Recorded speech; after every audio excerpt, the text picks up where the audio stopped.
আমার deputy commissioner আর superintendent of police আর উপস্থিত মোর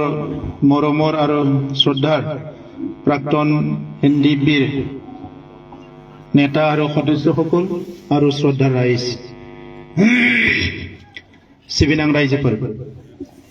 गिबियावनो बाहागो लाफैनायनि थाखाय बयनिसिमबो आङो गोसो गोरबोनि अननाय आरो गाहाम हामलायनायखौ बावहरबाय आं मिजिंथिदों अबंलावरनि अननायाव बयबो मोजाङैनो मोजां दङ बयनिबो नखराव सुख शान्ति दङ आं बेखौ मिजिंथिदों दा गोबाव सम जाबाय जोङो सावरायलायनो मोनाखै माखासे हाबाफारिखौ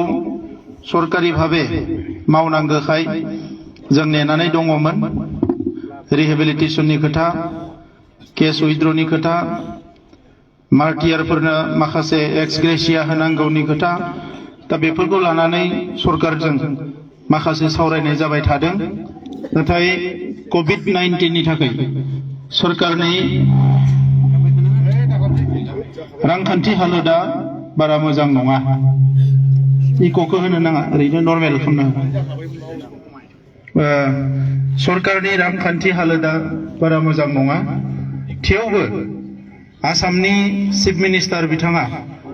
गोरोबथायाव गावनो दङमोन हिसाबै जेरैखि जाया एनडिपिनि रिहेबिलिटेशना जाग्रोनांगौ होननानै बिथाङा गिबियावनो एनडिपिनि माखासे जि अनसुंथाइ होनांगौ बे हाबाफारिखौ मावग्रोदों आरो दासिम 4,000 निफ्राय बांसिन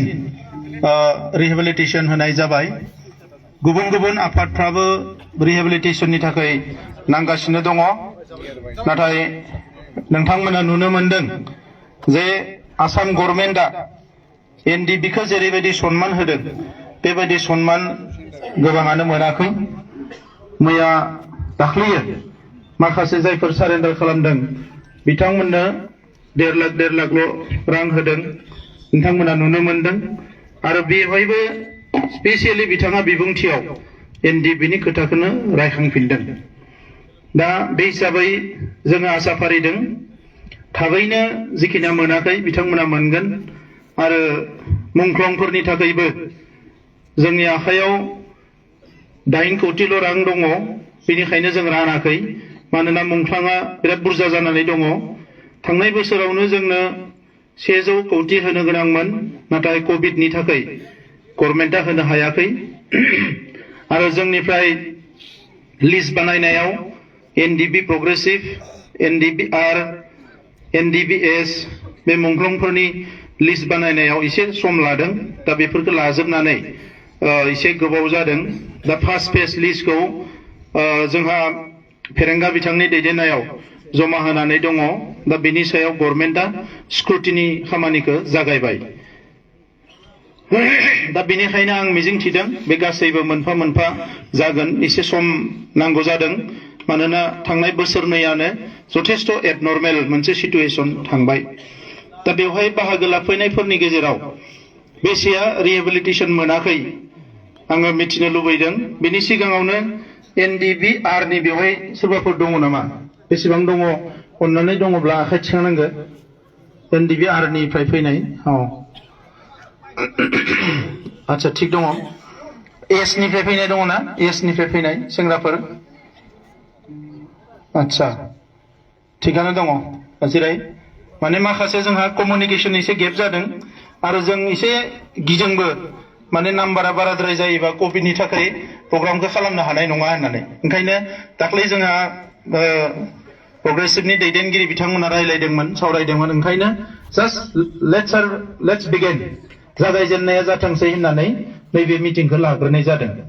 दा बे हिसाबै दिनै जोङो बाहागो लाफैनो हाबाय बिनि उनाव जोङो मोनफ्रोमबो जिल्लायाव फेब्रुवारिनि फार्स्ट उइकआवनो मिटिंखौ खालामगोन जोङो जिल्ला मोनफ्रोमावबो रायलायजोबगोन आरो बिनि उनाव जोङो पलिसिफोरखौ लागोन दा बेवहाय फैनायनि गेजेराव साबेसेसोआ रिहेबिलिटेशन पेकेजखौ मोनाखै अननानै गसंनाङा गावबा गावनि जायगायावनो थानानै आखाइखौ थिखांनांगोन जास्ट नायनो लुबैदों रिहेबिलिटेशन मोनैया जाबाय थैंक इउ दा बेनि थाखाय अलरेडि लिस्टखौ गावबा गाव आफादा बानायगासिनो दङ दा बेवहाय माखासे कमप्लिकेटेड सिचुएशन फैयो बे लिस्ट बानायनाय मानाय पुलिस एसपी आईजीपी सब स्क्रुटिनि खालामलायनायाव दा बियो लासै लासै जालांजोबगोन होननानै आं मिजिंथिदों थांनाय 27 तारिखआव आङो चिफ मिनिस्टारखौ बुंदों जिखिनिया थालांबाय बिथांमोननो थाबैनो होनायनि बेबस्थाखौ खालामनांगौ होननानै दा खोथाया जाबाय रिहेबिलिटेशनाबो जाबाय थागोन साख्रिया जेला जेला ओंखारगोन बेवहाय जोङो एकमडेट खालामनो नाजालांबाय थागोन नाथाय गोबाङानो दङ जायफोरा बैसो बारबाय बिसोरो साख्रि मोननाय नङा आरो गोबाङानो थागोन जे जायफोर माबा मोनसे क्वालिफिकेशन नांगौबा बे क्वालिफिकेशनखौ सोलोंथाइखौ बेहा गैयाबो जानो हानाय दा बेबायदि जोंहा गोबां अनजिमा ओंखारगोन दा फारसेथिं जोंहा रायजोफोरनि गेजेरावबो गोबां लाइमोनफोर दङ जायफोर साख्रि बाख्रि गैजाया आरो गुबुन फारसेथिं एनडिएफबिनि माखासे बिबानगिरिफोर बारग' बिबानगिरिफोर एबा केडारफोर दङ जायफोरानोखि साख्रि बाख्रि एबा कुनु सुबिदा गैया दा बिथांमोननि जे जिउ खुंनाय जोङो दिनै रायलायनो बिनि थाखायनो आं रायलायनायनि प्रप'जेलखौ होदों मानोना जोंनियाव दाबो बै बिएससि गोरोबथा जानाय प्राय हाजार जोंनि बै समनि मावथिफोर भलेन्टियार फर्सफोर बिथांमोना रिहेबिलिटेशन मोनाखै 1993 नि आरो बिथांमोना गोबां प्रब्लेमाव गोलैनानै दङ बिथांमोना जोंजों रायलायबाय थायो इभेन बिएलटि निनो माखासे मानसिफ्रा रिहेबिलिटेशनखौ मोनाखै दा बिथांमोनाबो सोलिनो जोबोद उसुबिदा जायो दा बेफोर खोथाफोरखौ जोङो नुबोबाय थादों सोमावसारनायनि समाव दा बेनिखायनो एनडिएफबिनि गोरोबथा खालामनायफ्राबो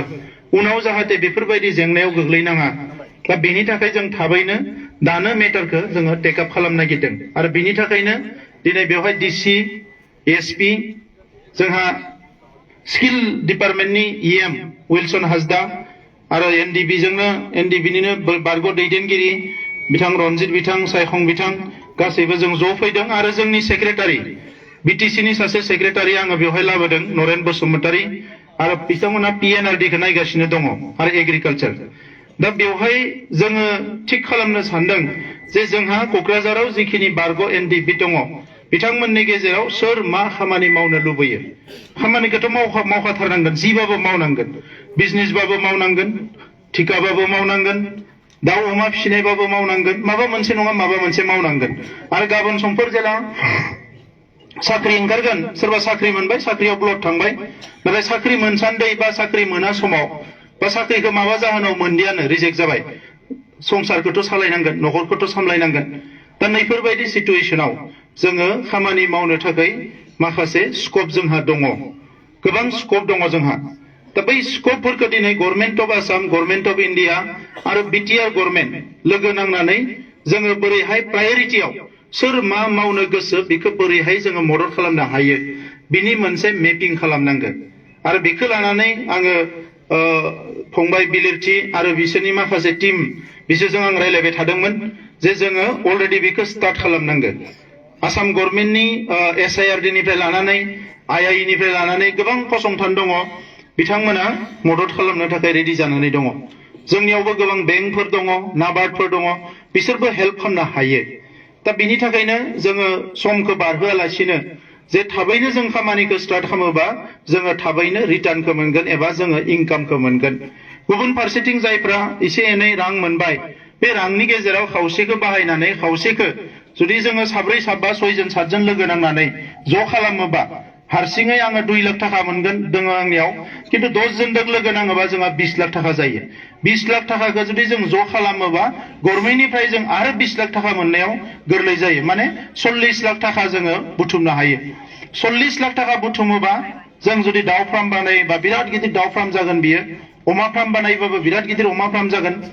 माबा मोनसे बेम्बो इन्डास्ट्रि औवानि इन्डास्ट्रि बानायोबा बेबो गिदिरानो जागोन दा बेबायदि माखासे प्रजेक्टआ दिनै गभर्नमेन्टआव एनि टाइम थायो स्टार्टआप प्रग्राम दा बिनि थाखाय नाथाय जोङो टीम बानायनांगोन हाग्रायाव थानाय समाव आन्दोलन खालामनाय समाव हारिनि थाखाय जोङो थैनांबाय थैनाय थांनायखौ जोङो गोसोआव लाखियाखिसै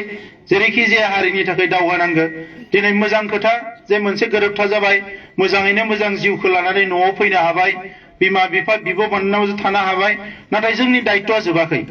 दाख्लै बावै जों हारिनि थाखाय दायित्व लादोंमोन दिनै जोङो समाजनि थाखाय फेमिलिनि थाखाय जों बयबो दायित्वखौ लानांगोन दा दायित्व लानोब्ला बोरै लानो आखाइ गोजायैथ' दायित्व लानो हाया दायित्व लानांगौबा जोङो गथ'फोरखौ फरायनो हानाय न'नि मानसिफोरखौ नायनो हानाय जोंनि आखायाव माबा नङा माबा खाबु फैनांगोन आरो बेफोर खामानिखौ मावनो थाखाय MA BA पास जानांगौ बिदि नङा दिनै गोबां खामानि मावग्रा मानसिफ्रा जायफोरनिखि इन्डास्ट्रि खुलिदों मोजां मोजां एन्टारप्रिनार जादों बिजनेस मावदों बै मानसिफ्रा बयबो MA BA पास जानाय मानसिफोर नङा बिसोरो लेखा रोङै मानसियानो बारा दाख्लै बावै टेक्सटाइल इन्डास्ट्रि नायनो थांदोंमोन जोङो सुरातआव दा बेवहाय सासे थाखो 3 फरायनायल' क्लास 3ल' फरायनाय सासे मानसिया बेहा डायमन्डनि हिरानि इन्डास्ट्रि दङ जायनिखि माने प्राय 25 बोसोरसो मावनानै 25-30 बोसोराव 11,000 करोड़नि बिगोमा जादों बेयो दा बे मानसिया 31 तारिखआव जोंनियाव फैगोन जोंखौ बिथाङा गोबां बिथिङाव मदद खालामनो नागिरदों दा सासे थाखो 3 फरायनाय क्लास 3 पढ़ा एजन मानु माने 11,000 करोड़ मालिक হইছে হীরা ইন্ডাস্ট্রি ক্লাস 3 পড়া আৰু হিদিনা প্ৰাইম মিনিষ্টাৰে পদ্মশ্ৰী এৱাৰ্ড তেখেতক ঘোষণা কৰিছে 30 তাৰিখ 31 তাৰিখত তেখেতে আমাৰ তাত আহা কথা আমাক বহুত দিশত সহায় কৰিব বিচাৰিছে বড়োলেণ্ডৰ আমাৰ মানুহবিলাকক আমাৰ প্ৰাক্তন NDP কেডাৰ সকলক বিভিন্ন আঁচনিৰ দ্বাৰা তেখেতে আমাক সহায় কৰিব বিচাৰিছে তেনেকা বহুত মানুহ আছে আমাৰ যে যোনে আমাক সহায় কৰিব বিচাৰিছে दा बिनिखायनो दिनै जोंहा डिसिआबो स्किल मिशनाव स्किल आसाम स्किल मिशनाव खामानि मावदोंमोन एसपिआबो गावबो इन्जिनियार ग्रेजुवेट बिथाङाबो इन्जिनियार फरायना फैनाय दा जों बयबो माबा नङा माबा बयबो दायित्व लालायलायनो हायो नाथाय जोंहा मोनसे गेप जालाङोबा बियो उनाव रावहाबो लाब जानाय नङा जोङो सासेया सासेखौ दुसिलायनो हागोन नाथाय लाबा रावहाबो जानाय नङा दा नंखायनो दानि जि गभर्नमेन्टआ निखि मोनसे सोमावसारनायजों फैनाय आरो बे गभर्नमेन्टआव थानाय गासैबो मानसिफ्राबो मोनसे खस्थ' खालामनानै सोमावसारनाय बाथ्राफोरखौ मिथिजोबनाय दा सिगां जि गोरोन्थि जादों नैबे समाव गोदान मोनसे गोरोन्थि जानायखौ जोङो लुबैयाखै दा नंखायनो थाबैनो जोङो जोंनि जिखिनि जोंहा बेवहाय सेंग्राफोर दङ बिनि गेजेराव मोनसे मेपिं जागोन मेपिंआ जाहैबाय सोर मा मावनो गोसो जाय जि मावनो गोसो जों बे लाइनावनो ट्रेनिंखौबो खालामगोन आरो फाइनान्सियेल जिफोर लिंकेज बेंकनिफ्राय लन मोननांगौ ट्रेनिं मोननांगौ साबसिडि मोननांगौ जि मोननांगौ बेखौ जोङो लिंक खालामनानै जोङो मा खालामगोन बेबस्थाखौ खालामनाय जागोन आरो बेखौ जोङो क'क्राझारनिफ्रायनो जागायबाय आरो नैबे फेब्रुवारि दाननिफ्रायनो जोङो खामानिखौ सुरु खालामगोन आरो मोनफ्रोमबो जिल्लायाव जोङो खमसे खम 7निफ्राय 10 जन बारग' NDBनि दैदेनगिरिफोरखौ लानानै मोनसे टीम दानानै होनाय जागोन नैबे खामानिखौ मावनो थाखाय बेवहाय Sनिबो थागोन Pनिबो थागोन Rनिबो थागोन दैदेनगिरिफ्रा ज' थानानै जाहाथे बयखौबो नायलायलायनो हायो दा बेखौ आङो खावलायबाय जे दिनैनि समाव गोबां स्कप दङ जोङो पिक मिशन लादो पिक मिशनाव जोंहा अमा फिसिनायाव गोबां खामानि मावनो हायो जोंनियाव सानसेयाव जुदि 1.5 लाख 2 लाख किल' अमा नांगौबा प्रडाक्शनानो गैया दा बे हिसाबै जोङो अमायाव गोबां खामानि मावनो हायो बिनिफ्राय इन्डास्ट्रि औवानि गोबां इन्डास्ट्रि औवानिफ्राय धूपखाथि बानायनाय माबा बानायनाय बेफोरजोंनो मानसिफ्रा करोड़ कामायगासिनो दङ आरो बारा गिदिर नङा इन्डास्ट्रि मेसिना खोब बारा दामनि मेसिन नङा 90,000 1 लाख 1.5 लाख 2 लाखनि मेसिन बेजों न'आव माने 7 मानसि लाखिना दोनबाय मेसिना सालायबाय थाबाय औवाया माने ओंखारबाय थाबाय ट्राकआव जाबनानै हरबाय बेयो माने इभेन एक्सपोर्ट जायो बाहेराव थाङो धूप बानायनाय माने धूपखाथिफ्रा बाहेराव एक्सपोर्ट जायो दा गोबां मानसिफोर आंजों रायलायनो फैबाय थादों आं बिसोरखौ लाखिबाय थादों बिनिफ्राय बोरमा फिसिनाय दाउ फिसिनाय गोबां माने स्कपफोर फैदों आरो टेक्सटाइल इन्डास्ट्रियाव टेक्सटाइल माने हेन्डलुम आरो टेक्सटाइला आइजोफोरनिल' नङा बेखौ माने आं सुरातआवथ' नायबाय बेवहाय माने बांसिन हौवाफ्रानो खालामो मेसिननि टेक्सटाइल इन्डास्ट्रिया बिथांमोननिया गासैबो मेसिननि गोजा मोनसे मेसिना 1.5 लाख 2 लाख 2.5 लाखआव माने पावार लुम मेसिनखौ मोनो दा बेवहाय सासे मानसियानो सानसेयाव जुदि गांब्रै 10 खान 20 खान जि बरननो हायोबा जि गांसे जिनि दामा 1000 थाखा बियो माने गोबां फैसा खामायनो हायो आरो बेखौ एरिया वाइजआव सासे नङा 100 जना जुदि हेन्डलुमखौ खालामोब्ला जोङो बेजों दावगानो हायो आरो इन्दि जि नैबे इन्डिया एरिया बे जोंनियावल' एसियायाव मोजां जायो पुरा एसिया हादोरमायावनो जोंनियावल' मोजां जायो गुबुनाव जाया बे ओंखायनो देग्लाय बोसोराव जोङो 80 लाख केसेरु होनना बुङो बै मोनसे एम्फौआ जाग्रा बिफां नङा बेखौ जोङो 80 लाख गायनो नागिरदों आरो फरेस्ट डिपार्टमेन्टजों जोङो 50 लाख माने बिफां फुलिनि नार्सारि बानायनो नागिरदों आरो सेरिकालचारजों जोङो 30 लाख मोननैजों 80 लाख माने बोसोरसेनि उनाव 80 लाख बिफां जों गायनो हायोबा जोङो गोबां मानसियानो एम्फौ फिसिनो हागोन आरो बे एम्फौ फिसिनाया आइजोफोरनिल' नङा जोंहा हौवाफ्राबो फिसिनो हागोन मानोना जोंनो फैसा नांगोन दिनै सुवालकुसियावबो गोबां हौवाफ्रा हेन्डलुम इन्डास्ट्रियाव खामानि मावो दा नैफोरबायदि मावनो हानाय जिनिसफोरखौ सायख'नानै जोङो थाबैनो मोनसे जोंनियाव मोनसे रिभलिउसन लाबोनो नागिरदों आसाम गभर्नमेन्टआबो बेखौ लुबैदों जोंबो लुबैदों जाहाथे जोंनि मानसिफोरनि आखायाव थाबनो थाखाया फैनो हायो थाखा फैनांगौबा जों खामानि मावनांगोन आरो खामानि मावोबानो थाखा मोनगोन दा नैबे मोननै जिनिसजों लिंक दोङो जोंहा सानसे नङा साननै नङा बोसोरसे बोसोरनै गाहाम समा ओरैनो थाङो बेखिनि समाव जि मावा मानो दिनै ड्रेगन उदालगुरियाव ड्रेगन फ्रुइट गायदों ड्रेगन फ्रुइटआ बिराद साहिदा दङ फुड प्रसेसिं इन्डास्ट्रिया जोंनियाव फैनो नागिरदों दा जोंनियावबो मोनब्रै जायगायाव जों इन्डास्ट्रि प्रपज खालामदों साख्रिखौ मोना नङा मोनगोन क'क्राझाराव जोंहा रेल कस्ट फेक्टरिया थाबैनो जासिगोन सार्भे टार्भे जाजोब्बाय दिल्लीयाव थांबाय बे फैयोबा जोंहा थाबैनो जागोन HPCL आव जोङो माखासे मानसिया साखरि मोनगोन HPCL नि मोनसे इन्डास्ट्रि जानो थांगासिनो दङ बेबायदि साख्रिखौ माखासेया मोना नङा मोनगोन आरो गुबुन गुबुन क्वालिफिकेशननि थाखाय मोनगोन नाथाय दायो गोबाङानो स्किल मानसि नागिरो जायफोर स्किलखा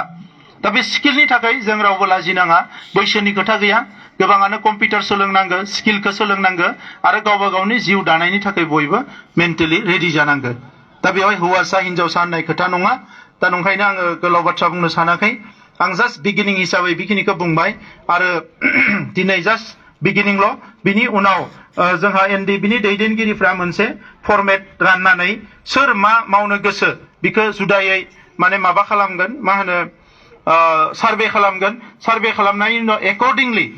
जाय जि मावनो गोसो बेखौ एकर्डिंलि मोनसे ग्रुप बानायनानै जोङो जुदा जुदा ट्रेनिं होनाय लिंकेज खालामनाय गासैखौबो खालामनाय जागोन आङो बेखिनि खोथाखौ बुंबाय दा बेवहाय आं खावलायदों जोंनि EMफ्राबो बुंगोन आरो जोंहा DCआबो बुंगोन एसे बयबो शर्ट সবে কব যে আমার মূল উদ্দেশ্যটো হৈছে যিখিনিয়ে চাকৰি পাব যিখিনি মানে বেলেগ কাম কৰিবলৈ পাৰিব যিখিনি ৰৈ যাব তেখেতসকলৰ ফেমিলিটো এটা ডিগনিটি মান সন্মান লৈ ভালকে যাতে জীয়াই থাকিব পাৰে ইয়াৰ কাৰণে আমাৰ তাত ইমান সুবিধা আছে এই সুবিধাখিনি অতি শীঘ্ৰে দিব লাগে মই আগতে SP ডাঙৰীয়াৰ আগত অলপ আগতে কথা পাতিছো যে আমি যদি 25 জন মানুহ ভাগাই লওঁ কাম কৰাৰ কাৰণে মোৰ লগত 25 জন থাকিব DCৰ লগত 25 জন থাকিব SPৰ লগত 25 জন মানে আমাৰ EMৰ লগত MCL সবে যদি আমি দায়িত্ব লওঁ ট্ৰেনিং লিংকেজ বিলাক কৰি দিয়াৰ কাৰণে অতি শীঘ্ৰে কম দিনৰ ভিতৰতে সবে এবজৰ্ব হৈ যাব আৰু সবৰ হাততো পইচা আহিব তেতিয়া ফ্যামিলিটো ভালকে চলিব সব কাম ভালকে চলিব তো এইখিনি কাম কৰিব লাগে আৰু কি সৰকাৰি সুবিধা আছে হেতু আমাৰ সকলো অলপ ক'ব পাৰিব তো মই দিঘলীয়া ক'ব বিচৰা নাই আং বাৰা গলো बुंनो सानाखै जे जोङो रायलायनाया कन्टिन्यू जालांबाय थासिगोन ट्रेनिंफोरखौ जों कन्टिन्यू खालामलांबाय थागोन दा बेवहाय खालि मोनसे पजिटिभ माइन्ड लानानै जाहाथे बयबो दावगाबोयो आं बेखौ खावलायबाय दिनै क'क्राझाराव आसामनि हेल्थ डिपार्टमेन्टनि अफिसारफोरा गासिबो फैनानै दङ जोंहा माखासे PHC CHC डाक्टार नांगौ मा नांगौ बिनि रायलायनाया सोलिगासिनो दङ दा बिखौ आं गारनानै फैदों दा बिथांमोनाबो सम गैया दिनैनि समखौनो होदों दा नंखायनो आं बेवहाय बाहागो लाहैफिनगोन नाथाय जोंनि नरेन बसुमतारी सेक्रेटारि EM बिथांमोना जोबजासे थागोन दा बेवहाय जोङो सावरायनायखौ कन्टिन्यू खालामनांगौ दिनै बिगिनिंल' बिनि उनाव जोङो उइकलि माने उइदिन मार्च जोङो गासैबो खामानिखौ कमप्लिट खालामनानै नेक्स्ट आसाम गभर्नमेन्टनि बाजेट सेसननि सिगां जोङो गासैखौबो रेडि खालामनानै बाजेट सेसननि उननिफ्रायनो जाहाथे जोङो खामानिखौ मावनो हायो आरो भारतनि नखर मन्त्रि अमित शाह बिथाङाबो जोबोद पजिटिभ जायखिजाया खामानि जोंसो होनो हायाखै प्रप'जेलफोरखौ जोङो नोंथांमोनजों रायलायनानै गाबोन प्रप'जेलखौ बानायना होनाय लोगोनो भारत सरकारा बे प्रप'जेलखौ पास खालामनो थाखाय रेडि जाना दङ जि स्किलनि थाखायनो जाया मानो जि ट्रेनिंनि थाखायनो जाया मानो आरो बर्डार एरिया डेभेलपमेन्टनिबो प्रजेक्ट आহে আমাৰ তাত নহয় তো যিকিনক এটা স্কিমত আমি এবজৰ্ব কৰিব পাৰো মই এইখিনি কথাই ক'লো ধন্যবাদ জনাইছো আৰু সকলো যাহাতে এটা পজিটিভ মাইন্ড লৈ আমি আগবাঢ়ি যাব পাৰো মই এইখিনি কথা কৈ মই বক্তব্য সামৰিছো ধন্যবাদ